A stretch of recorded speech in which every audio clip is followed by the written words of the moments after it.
So today I'm speaking to this lady. If you want to introduce yourself and tell us what your business is. Yeah, certainly. Good morning, Ross. Yeah, my name's Shona Linton. My married name's Shona Dunn, but I'm an optometrist, and our new company formed and registered a year ago called Guernsey Eyes. So you formed it a year ago, and you're an optometrist. I am, yeah, which generally means I test eyes, look after people's eye health, supply glasses, contact lenses, etc. So before you started your business, what were you doing before that? No, I had about 11 years working for a large company on the island.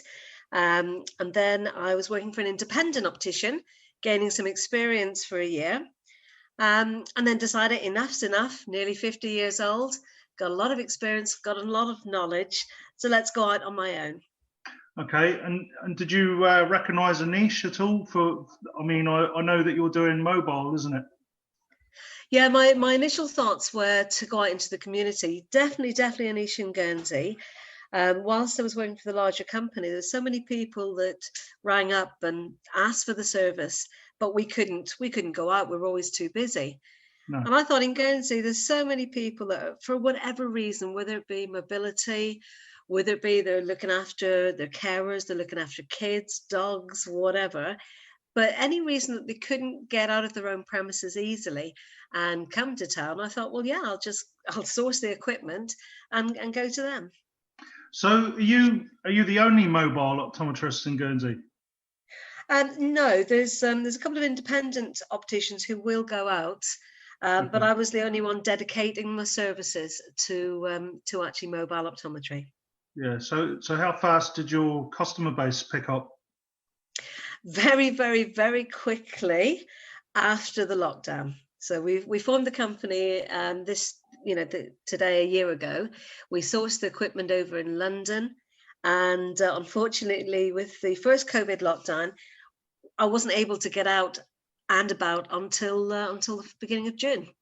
Okay. So the investment it took for you to set yourself up as a mobile optometrist, how much, well, was it a big investment? Was there much equipment involved? Yeah, big investment. Yeah, we're talking up to 50,000. Yeah, initially, and it's Okay. ongoing. It's something that I want to improve on. I want to keep investing back into the company. When there's better equipment out there, I'm gonna invest into it. So the equipment you were using, was it in, like, have you got like a mobile van that people step into, or do you take your equipment into? No, the equipment's all portable, so I can go to them.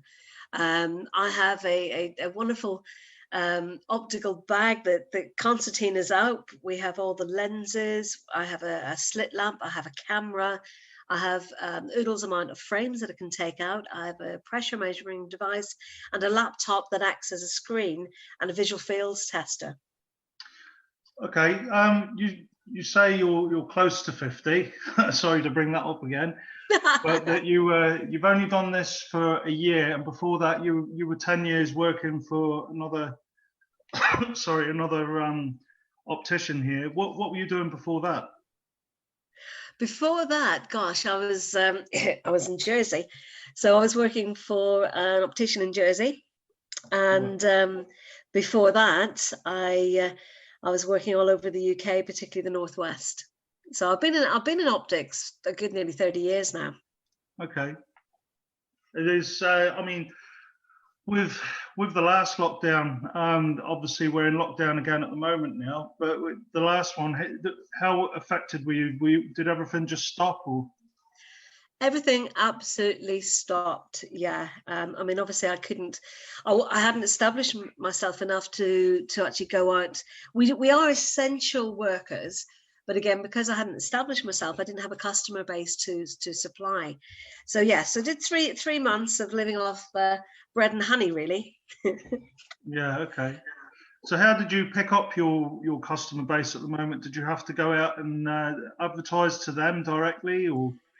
Yeah, we initially use Facebook an awful lot. It's one of the more modern methods to do. I was also locuming for independent optometrist James Nipper. Yeah. So also flying over to Alderney and helping out the optician over there for a while. I've got contracts with the prison, and slowly people in care homes, people have, a lot of people from Facebook, it was their daughters or the sons that recommended going to look after the mum. So it's built up from them. We've also done a lot of advertising in the press, and I've been on the local radio with John Randall, and I'm basically doing as much as I can to get my name out there. Yeah, hopefully this plays a small part in that. I've read that have you invested in premises now? Yay! I actually needed an office. After a while, I needed an office to to work in. My house just didn't have the space, so we found a premises beautifully down by Richmond, and applied for change of use, and got granted change of use from the States on the 21st of December. Richmond down by Vazon, or Richmond along? Absolutely, no, Richmond between Vazon and Perel. It used to be the old Richmond shopper for everybody who knows that end of the world. Oh yeah, wasn't it recently a spa shop? No, it was Osier Pool, and then we've got Louisa's Beautician, big shout out to them, and then my unit is in between those two. Ah, so it's like a small, I suppose, industrial estate, really. And it's on the main road. It's not so much industrial estate, but it used to be just it's completely the wrong term, but I can't think of the right term for it, where you've got a few businesses like that placed together. A little sanctuary out on the west coast. Yeah, a little commercial hamlet. That's the one, Hamlet. Shall we use that one? Let's say that. Yeah, slightly more attractive. So, yeah, absolutely, and it's amazing. It's got parking right outside the door. It's got disabled access. It's got parking around the back.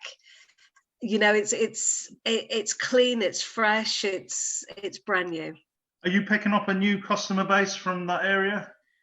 Yeah, since we've been operating since the beginning of this year, we've had so many locals. We've had so many just people, even the next door. The lady next door, she called me for a home visit, and then realized where I was, and bless her, she was able to get herself in from literally the house next door with her walker. Okay. And your husband, he's self-employed as well, you said? Yeah, hubby has his own boiling, heating and plumbing business on Ireland, very much established for about 20 years. He's given me a huge hand in the business side, the accounts, how to deal with carpenters, how to get electricians to get in there and work. He's the motivation in the business. He's the kick up the backside to get me going. That's good. It's normally the other way around, because my partner does my bookkeeping and stuff like that for me. She's the one that organises me, but she's part of my business. She's employed by my business, so we're both reliant on that one income. Well, so far I haven't actually paid him yet. It's all for the love of it, and just to do something local. He's very much enthusiastic, and to be honest, it gives him something new to get his teeth into, completely different from the heating and plumbing. Yeah. So, do you offer any services that are unique or other than the mobileness? Other than going out and about, very much one-to-one. It's personal. I can order frames in on Appro.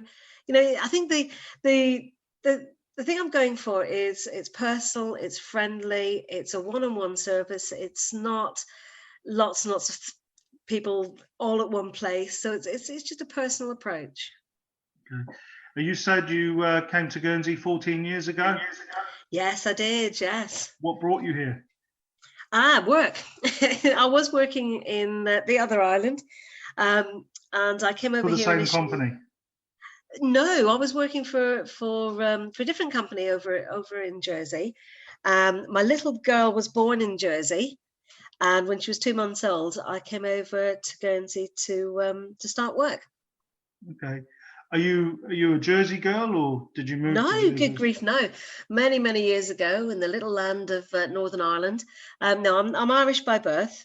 I can actually hear. Yeah, there's a hint of something that's not quite right. Yeah.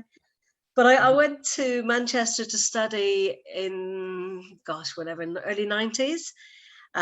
Lived around the Manchester area, and then slowly started locuming all over the place, which led me to the Channel Islands, which eventually led me to here.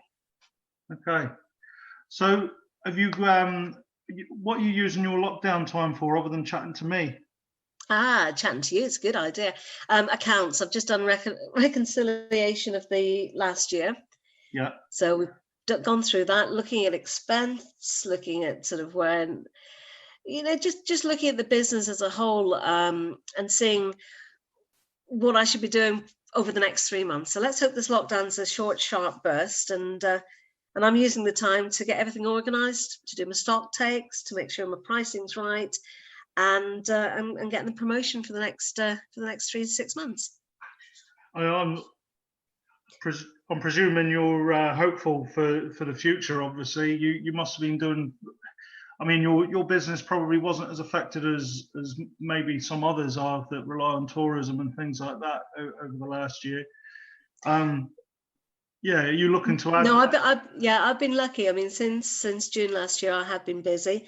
Like I said, I've been working for myself. I've been helping other people out, and certainly over the last 3 months, I've seen my client base rocket. If the last 2 to 3 weeks is anything to go by, Yeah. we were on a really good winner. So hopefully, like I said, the service is there, the need is there, and we'll get this lockdown over and done with, and start enjoying working hard again. Have you recognised any issues with trading on the island that you'd like addressed with the government? I think the biggest issue is just getting things to the island without horrendous costs, particularly with the mailing. The biggest issue I have, I mean, a lot of the furniture in the practice has been sourced locally, but when I want larger items to be sent, the postal charges, particularly since the Brexit, have become to get a little astronomical. I was going to say, has Brexit made any? Is it going to make a negative impact on your business? I don't think, apart from the postal charges, there's no reason why it should do at all. But like I said, it's just those postal charges of getting a little bit crazy over the last month. So it definitely coincides with Brexit. Yeah, unfortunately. So you said before about investing in your new premises. So do you want to talk some more about that? Yeah, certainly. Well, the first investment was the display. My husband has actually built a wonderful frame display for me with local materials. And it looks great. It's really good. Some artwork from Tiffany Anna, big shout out to you. Some local photography. And I'm just about to order some amazing equipment from a company called Revo. It's a piece of equipment that can scan the back of the eye in a wonderful manner that you can see things below the surface of the back of the eye in a fantastic way, called an OCT. Okay. Because you can actually pick up brain tumours through the eye, can't you? Yeah, there's a lot of things we can pick up, a lot of things I've seen, a lot of things I don't want to have seen, but any optical nerve swelling or disruption in the sight from the eye to the visual cortex at the back of the head, brain tumours, swelling, pituitaries, the list goes on. So it's very, very important for people to have regular eye tests. And like I said, a big part of my business is referring on to the local medical specialist groups as well. I was going to say, because you could be directly responsible for saving someone's life by catching something early. Yeah, again, that's one of the, that's what we're here for. If there are pituitary tumours, or if there are potential swelling on the optic nerve, then yeah, it needs to be acted upon. Sight-wise, you've got retinal detachments, cataract, glaucoma, diabetic changes, blood pressure issues. The list goes on. Okay. Have you got any innovative ideas? Well, maybe now I've mentioned it might trigger you thinking of something else that you can add on to the business or anything like that. Oh, not sure. I want to work closely with the driving authorities. I want to make sure that I've got the the technical kit to help the drivers reapply for their licenses, to make sure I've got the visual fields equipment to do that. Want to work really well with people with issues with mobility. Yeah. And I have a personal interest in autism. I have a personal interest in different tints, migraines, etc., etc. So there's a lot of things that I've been very, very interested in personally, on the optometrical front, that I can now actually, bring into my practice. Yeah. Do you work with education at all? Again, I've had good conversations with a lot of people that work in education and the Dyslexic Day Centre. So this is all ideas moving forward. Yeah, it's going to be an exciting year. Okay, so how do you find life on Guernsey other than work? I love Guernsey. Like I said, I have a daughter. She's plays water polo for the island. She surfs. We have paddle boards. We have cycling. We go out quite a bit on our e-bikes because I'm not that fit. Yeah, it's a great place. I mean, it's just an amazing place to bring up a family. We live two minutes from the beach. Who could want for more? And it's somewhere to keep our bees as well. I forgot to say that. I did say we lived off bread and honey through the first lockdown. The bees are a little bit quiet at the moment, but they kept us busy last year. How many hives have you got? We have 4 hives, one of which didn't quite make it through the winter, but we're hopeful when we can start opening them up that we'll have 3 active ones. Have you noticed any problems with the old Asian hornets? No, I haven't seen any Asian hornets, thankfully, but we have all the traps up. But no personal sightings of them. So whereabouts on the island are your hives based? Luckily for us, they're actually, my next door neighbour has greenhouse spaces. They're now disused, but they're very close to. They're in the Cattell, and we've been looking after his sites that are overgrown in return to keep the hives there. Are they next to any sort of produce that they're picking up the pollen from? Yeah, they're next door to an allotment. So there's a busy allotment, and there's oodles and oodles of wildlife and wildflowers around. Yeah. Yeah, I do know someone with an allotment in the Cattell area. I think it's maybe up the hill from Cobo. I'm not quite sure. Yeah, ours is round about where the Scout hut is. Yeah, that could be the same people. Dwi Budan, I think we call the road. Yeah, that's the one. But you live 2 minutes from the beach. Do you live by where your the practice is?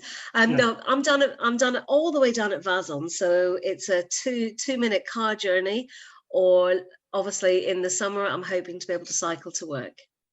So you're opposite the Richmond kiosk almost.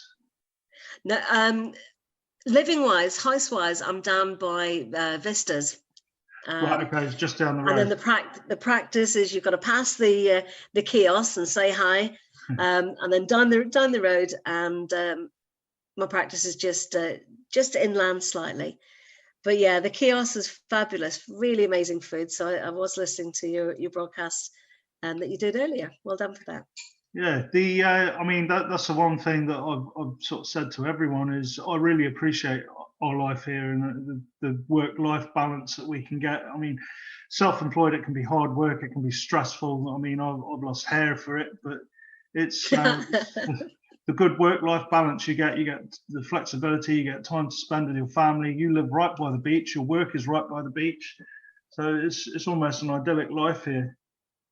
Yeah, the best thing has been able to look out, to go to work and just look up, and you see the horizon, you see the waves. I've seen so many rainbows over the last few weeks. Obviously, we've had a lot of rain, but it's beautiful. And if you can actually start the day by smiling and feeling grateful for where you are and what you're doing, the energy is amazing. So it just gives you a really good peace of mind. Yeah. So, have you got anything else you wanted to add at all before we go?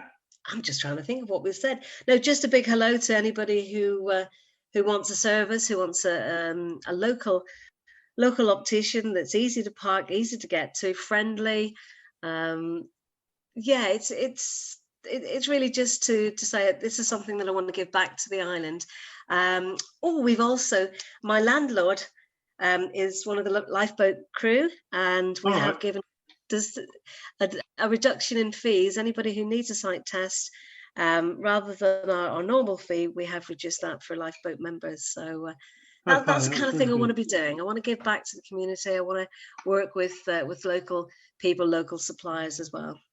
A local shop for local people. Yes. Okay. Well, I really appreciate you talking to me, Shona. This will be up hopefully in the next couple of hours.